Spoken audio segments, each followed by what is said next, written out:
જો પાપી યુધાજીત મારા પુત્રને પણ મારી નાખશે તો પછી હું શું કરીશ? મારી શક્ય જે લીલાવતી છે તે પણ હંમેશા મારા પ્રત્યે વેર રાખે છે. સાંભળ્યું છે કે આવી ઈર્ષાના કારણે ઇન્દ્રએ અપર માતા દિતિના ગર્ભસ્થ બાળકના 7 ટુકડા કરી નાખ્યા હતા. ત્યારબાદ તે 7 ટુકડાના પણ 7 ટુકડા કર્યા હતા. તે સમયે ઇન્દ્રએ પોતાના વજ્રને અત્યંત નાનું બનાવીને તેને હાથમાં લઈ માતા દિતિના ઉદરમાં પ્રવેશ કર્યો હતો. તે જ 49 પવન અત્યારે પણ ભૂલોકમાં વિરાજમાન છે.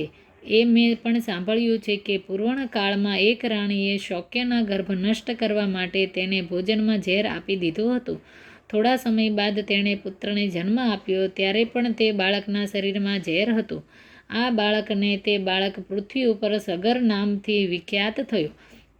મનોરમા પોતાના બાળકને દાસી સાથે લઈને ગંગા નદીના કિનારે પહોંચી. અત્યંત ભયભીત થયેલી તે તરત જ હોડીમાં બેસી અને પુણ્યસલિલા ગંગા નદીને પાર કરીને ચિત્રકૂટ પહોંચી ગઈ.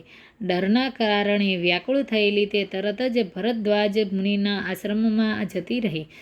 મુનિવર ભરદ્વાજે કહ્યું, પવિત્ર વ્રતનું આચરણ કરનારી કલ્યાણી, તું અહીં નિર્ભય થઈને રહે અને તારા પુત્રનું પાલન પોષણ કર. હે વિશાળ આંખોવાળી, હવે તારે શત્રુની બીક જરા પણ રાખવાની જરૂર નથી.